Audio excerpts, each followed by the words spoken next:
The book came out of a very specific place. I'm a playwright. I write plays. I've written plays for about 15 years. In the winter of 2004, in January, in New York, there was a really vicious ice storm, snowstorm, that lasted for a couple of weeks, really cold weather. And at that time, I was selected for jury duty down in Chinatown, in Manhattan. The courts are in Chinatown. And I really like jury duty because I really like Chinese food. And you can go to these new restaurants every day for lunch. And I got stuck on this 3-week trial of a crack drug ring in the Bronx. And because of the cold, we couldn't go out. Basically, you were stuck in the jury room all day. And because it was a federal trial, it was very procedural. So we really were stuck in the room for about 4 hours every day. This is right when the Martha Stewart trial was on. So we would walk by to our little court past like 15 media vans. The second night of the trial, I had a really strange dream. Myself and my friend, a guy named Joe Goodrich, who is a playwright who lives in Minneapolis, who's in real life has a shaved head, but in the dream, he had blonde hair and a monocle and a strange uniform. And we were in this very kind of big, weird, dark Victorian building. And there was some very spooky mystery about conspiracies and people locked in an attic and other people in circles in rooms wearing hoods and things. It was very creepy. And I woke up and remembered it, and I almost never remember my dreams, which is kind of strange. But the stranger thing is the next day, I remembered it and I took out a notebook and started writing. But instead of writing that story of that character who turned out to be the third of the main characters in the book, Dr. Svensson, I started writing about this young Caribbean heiress. And I really don't know why. To this day, I have no memory. I think the first sentence or just the circumstance of her getting the letter from her fiance just kind of came to my head. And I just sort of chipped at it in longhand in a notebook through the rest of the trial. And by the end of the trial, I probably had about 3/4 of the first chapter. That was probably about 20,000 words, so a lot. And then I realized, at that time that it wasn't a play, that it was a novel. And I had never done that before. And I decided to just keep going. By the end of the first chapter, the second character, Chang, appears. And I kind of thought, oh, well, that'll be the second chapter. And then in the middle of the second chapter, the doctor appears. And I thought, oh, well, that's that doctor character. And that'll be the third chapter. And I just kind of kept going. And I never really had any particular plot or plan for it at all. I would just kind of try to write myself into a hole every day. And then the next day, try to figure out what would happen next. In one way, that kept the mystery and all the sort of action kind of fresh to me. But the way the structure works, it's sort of a Rashomon-ish kind of structure where one character will sort of take a pass. The three characters will be at the same party without knowing it.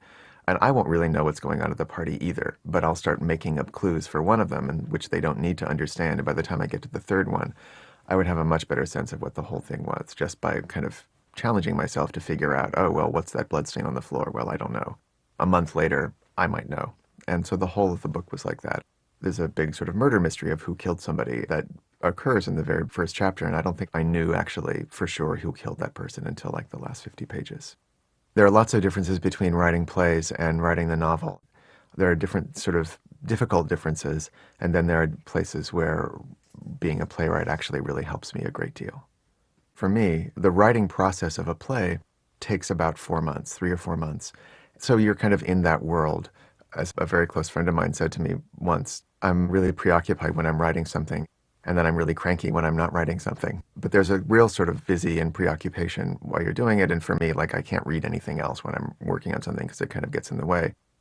I'm really comfortable with a play being like a 3 or 4 month arc, and the book took me a year. So it was a much longer time to hold one story in your head. So that was very different. And I frankly don't know how people write novels for 5 years or 10 years. I mean, I know they do. You're such a different person, it seems to me, 10 years on in your life, how you keep one sustained thing going. My hat is totally off to those people. I don't know how they do it. When you're writing a play, again, even if it's an abstract play, you're writing for a really specific physical setting. You're writing for a really specific stage in a room. And if there are more than one character, you know pretty much how far away they are. You know what furniture they're sitting on. You know what time it takes. You know what light is going on. All of those things are really concrete. For me, anyway, writing a play is about how that scene gets generated within that really specific place. Because I wrote the book without knowing what was going to happen next, it was really important to me to know exactly where I was, where the characters were at any given time, in order to figure out what was happening next, particularly because it's all about suspense and action and mystery and things like that. My instincts as a playwright to actually really ground myself in what was physically happening. If the character of Chang is in a room with, three soldiers, you know exactly how big the room is. You know how far away they are. You know where the other doors are. You know what is possible or not possible as far as him escaping or doing something else. And for me, what's good about that is it grounds the solutions that I come up with as much as possible, or I hope it does, in the choices that an actual person would be able to make. So it's not like, well, I'll write him into this trap because I know, because I've already decided that there is, a secret passageway that he can just duck into. That kind of feels like cheating. As much as I can, anyway, I hope that the solutions from the book to the various escapades are about things that are really concretely available to the characters. That I feel is absolutely a result of writing plays. The decision to not be really specific about where and when the book takes place comes, I think, from a variety of impulses for me. And one of them is also straight out of theater, in that the plays I write are pretty theatrical, in that they're not a play about 1985 or a play about the 1930s in Africa. They're really plays that may tell stories, but they're always plays. They're always really something that's taking place in front of you in a theater. To me, that's one of the best things about theater, is that it is really upfront about being fake.